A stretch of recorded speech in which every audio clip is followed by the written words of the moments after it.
El planteamiento de Estados Unidos para terminar de ganar la guerra del Donbass es relativamente muy sencillo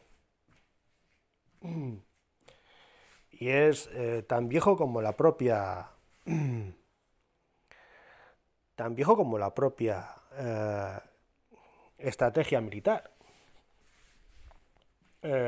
Consiste en encerrar al Donbass, encerrar las dos autoproclamadas repúblicas del Donbass y terminar de destruir las resistencias políticas que hay en el Donbass con respecto al poder de Kiev instaurado a partir de Euromaidán. Y bueno, sobre el papel es relativamente sencillo.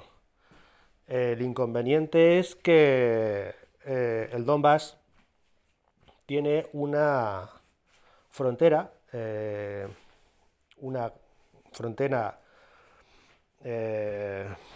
muy grande, una frontera de una extensión muy importante con Rusia y por tanto Rusia tiene diferentes puntos para poder seguir reabasteciendo a todos los niveles, manteniendo a estas repúblicas filorrusas de Ucrania. Entonces, bueno, sobre el papel Estados Unidos plantea una cosa relativamente sencilla. En la práctica es mucho más complicada. Y en la práctica de hecho, prácticamente la estrategia militar de Estados Unidos en Ucrania conduce a una guerra frontal con Rusia. Y esto es el gran problema. Es decir, cómo Occidente puede plantear una guerra frontal con Rusia. Esto Occidente no se lo puede permitir. No se lo pudo permitir en la Guerra Fría y ahora tampoco se lo puede permitir. Por eso Crimea, después de la anexión de Rusia, pues lo dejaron estar. Porque ahí Occidente sabe que no se puede meter. Porque en Crimea hay una base naval militar de la navío rusa. Y por tanto lo de Crimea queda fuera, en principio, de la cuestión ucraniana que ahora está más caliente. Entonces, la cuestión es que, claro, si Occidente, Estados Unidos, pretende terminar de extirpar la influencia rusa en Ucrania, pues eso conduce a una guerra con Rusia, ¿no? Y desde finales del año pasado, desde noviembre y diciembre del año pasado, pues ya se observan numerosas provocaciones militares por parte de Ucrania, del ejército ucraniano, en la frontera con Rusia. Entonces, de una forma completamente cínica, como tienen por costumbre hacer ciertos dirigentes de Occidente, pues han declarado, prácticamente ultimado, que la fecha para el inicio de la presunta invasión de Rusia en Ucrania es mediados de febrero, porque es cuando climatológicamente vendría mejor iniciar una guerra en la frontera ucraniano-rusa. Es decir,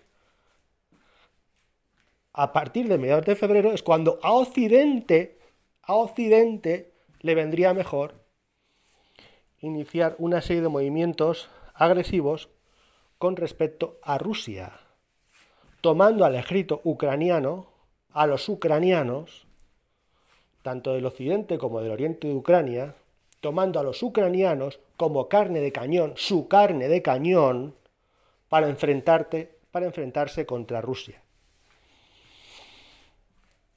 Entonces, en el papel, la estrategia de Estados Unidos es brillante.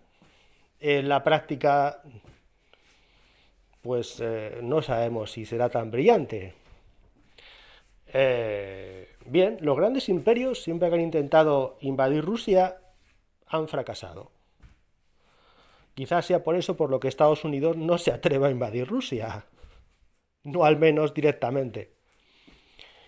Y utiliza a pueblos intermedios, ya sean ucranianos, ya sean georgianos, ya sea quienes sea, para terminar de derribar al oso ruso.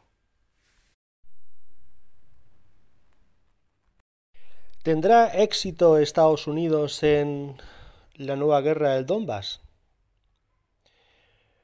Bueno, pues en principio ya ha tenido éxito, porque lo que ha conseguido Estados Unidos o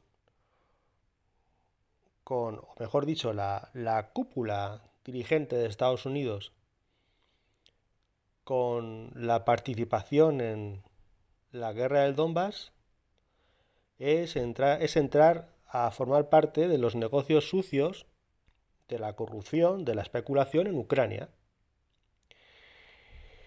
Y eso era lo que denunciaba, lo que estaba denunciando el anterior presidente de Estados Unidos, Trump, que la familia Biden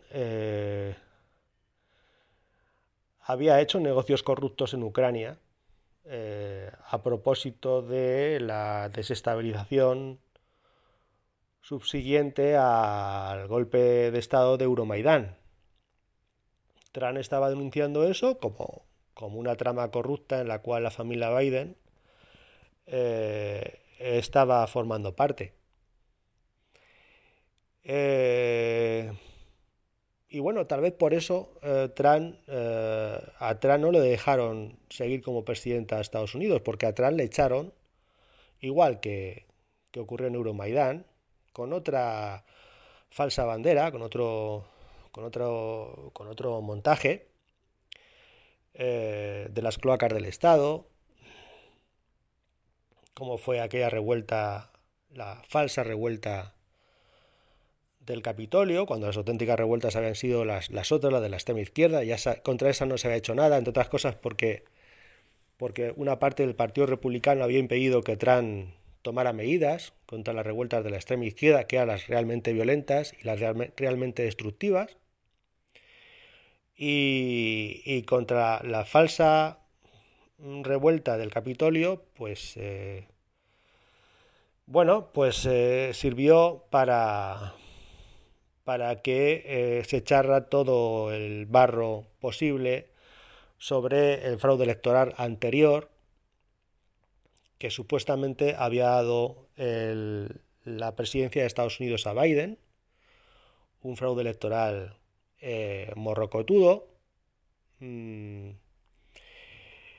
que los jueces de Estados Unidos, empezando por los jueces federales y terminando por la Corte Suprema de Estados Unidos, por el Tribunal Supremo de Estados Unidos, pues no se atrevieron, excepto algunas excepciones, porque algunas excepciones sí que hubo en los estados de USA, pero la Corte Suprema de Estados Unidos prefirió, por un margen de votos pequeño, prefirió no investigar todo aquello, contribuir a que se echara todo el barro posible sobre aquello. Y entonces, bueno, pues por eso se impidió a Trump que siguiera en la presidencia de Estados Unidos, cuando por voto popular y por voto electoral, digamos, de los colegios electorales de Estados Unidos, pues debería haber sido Trump el nuevo presidente de Estados Unidos. Pero Trump estaba enfrente. Yo no digo que Trump sea un santo, es que no hace falta que Trump sea un santo, porque no creo que ninguno de nosotros seamos unos santos. Pero lo importante, Trump tenía las cosas claras. Y era bastante bueno, por no decir muy bueno.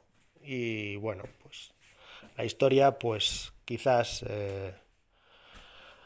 más adelante le haga auténtica justicia a Trump, un gran patriota de Estados Unidos, que estuvo a la altura de otros grandes patriotas de Estados Unidos como Reagan o Lincoln.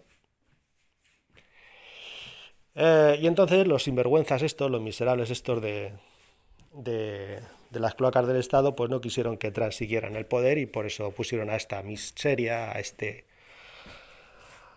cadáver viviente que es Biden, ¿no? Un crápula, un corrupto, en fin, él y su familia. Unas joyas que valdría para que estuvieran metidos entre rejas. Pero bien, es lo que tiene Estados Unidos y es lo que tiene el mundo, ¿no? Que los malos, por alguna razón que a nosotros se nos escapa, pues se acaban siguiendo con la suya, aunque al final de la historia todos sabemos que triunfará Cristo Rey. Pero en el mundo real con diente y sonante, los malos nos sacan mucha ventaja. Entonces, de momento los malos van ganando en Ucrania. Van ganando en Ucrania. ¿Qué pasa? Que los malos quieren que están provocando a Rusia para que efectivamente Rusia acabe invadiendo Ucrania y termine pues por hacerse cargo directamente del Donbass, lo cual va a ser un follón internacional de tres pares de narices. Pero eso ya lo veremos en los próximos meses. A la larga, como digo, el bien se acaba imponiendo. Y los que somos creyentes y cristianos y creemos en la razón divina, pensamos que al final el bien se impone, pero cuesta un montón. Y el mal gana muchas batallas.